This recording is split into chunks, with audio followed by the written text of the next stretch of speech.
Welcome back. In this morning's Health Watch, I need everyone to pay attention. New dietary guidelines. Government officials have released 23 dietary recommendations designed to fight this country's obesity epidemic. And joining us with ways to incorporate the new advice into our lives is registered dietitian Cynthia Sass, author of Cinch, Conquer Cravings, Drop Pounds, and Lose Inches. Top 5 New York Times bestseller. People are adhering to some of the advice that you are offering right now.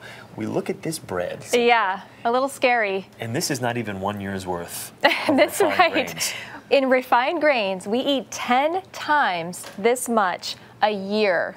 Now, the average American is only getting 1 serving or less of whole grains a day. So because we're getting too much of these, we're missing out on the fiber, the vitamins, the minerals, the antioxidants, and the weight control benefits that whole grains offer. And this is one of the reasons why in this country 2/3 of adults are obese, 1/3 of children.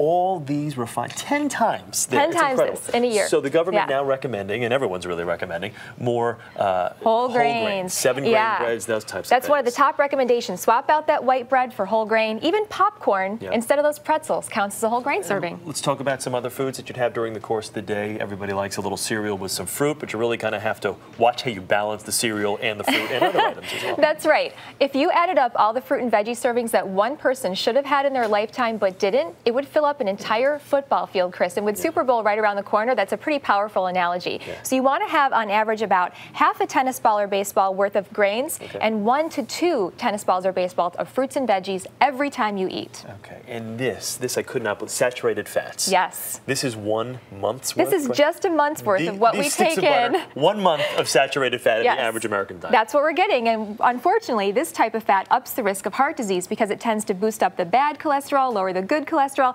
Plant-based fats do the exact opposite, so we want to swap out the animal fats for things like avocado, natural nut butters, spread pesto on your sandwich instead of mayo, go for the guacamole as a dip instead of the cheese dip and the creamy dressing, and that way you'll get the better type of fat for your heart. I think people lose sight of the fact that there are good fats out there. Yes, all fat is not bad. Peanut butter in moderation, guacamole, some people think guacamole, that's got to be terrible for you, but in moderation and done the right way, it actually can satiate that body's need for some good fats. Absolutely, and it's also full of potassium. One of the recommendations is to eat more of that. So one of the other big problems that everyone has in their diet right now is the intake of sodium and salt.